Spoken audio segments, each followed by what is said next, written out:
Agrippaume. Plante utilisée depuis des millénaires par la médecine traditionnelle chinoise comme relaxant, agissant sur le système nerveux et le système cardiaque. L'agrippaume a pour premier effet d'apaiser certains troubles tels que les palpitations, la nervosité ou les crises anxieuses. Cette plante originaire d'Eurasie est également utilisée pour traiter l'hypertension artérielle et la tachycardie. Forme et préparation, infusion, décoction, teinture d'alcool, gélule. Propriétés médicinales de l'agrippaume. Utilisation interne. Tonique cardiaque, l'agrippaume calme les palpitations dues au stress, contribue à rétablir la régularité du cœur, renforce progressivement le muscle et prévient ainsi l'hypertension. Relaxant, calme la nervosité, les angoisses et les irritations.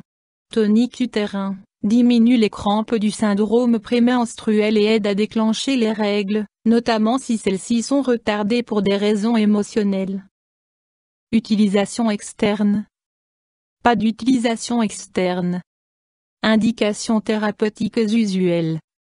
Palpitations, tachycardie, rétablit le rythme cardiaque par une action antiarythmique, troubles nerveux, agit en 15 minutes pour calmer attaques de panique, crise d'angoisse ou crise d'hystérie, ménopause et bouffées de chaleur, syndrome prémenstruel et spasmes utérins tels que les fausses contractions.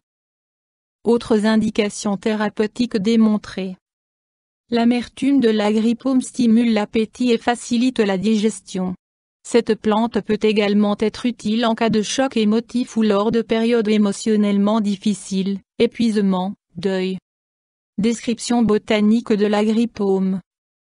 Poussant très facilement dans toutes les régions du monde à climat tempéré, l'agrippaume se présente sous la forme d'une plante d'environ 1,50 m de haut, caractérisée par une tige creusée de tubules.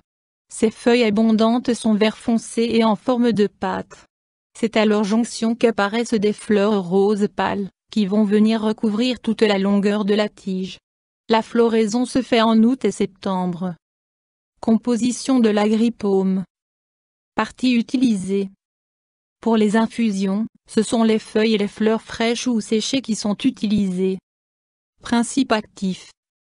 L'agrippaume contient des alcaloïdes, des flavonoïdes, des glucosides, du potassium, du bêta-carotène et de l'acide ursolique. Ce dernier fait l'objet des recherches sur ses propriétés antivirales. Ce sont les alcaloïdes qui agissent plus spécifiquement sur le système nerveux, alors que les glucosides contribuent à faire baisser la pression artérielle. Utilisation et posologie de l'agrippaume. Dosage. Vendu sous forme de plantes séchées ou de teinture, l'agrippaume s'utilise d'abord en infusion, laissez infuser 2 cuillères à café pour 1 tasse d'eau, pendant 15 minutes. Boire cette préparation 2 ou 3 fois par jour. En décoction, la posologie est identique, la plante devant simplement bouillir 5 minutes dans l'eau.